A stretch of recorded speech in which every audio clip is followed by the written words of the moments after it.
Luwalhati sa Diyos sa kaitaasan, kaloob sa lupa ay kapayapaan.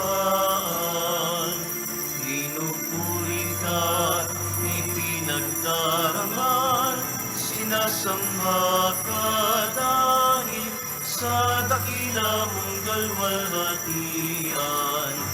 Panginoon naming Diyos na ng langit, Amang makapangyarihan, Panginoong Jesucristo, butong na anak ng Diyos, Kordero ng Ama.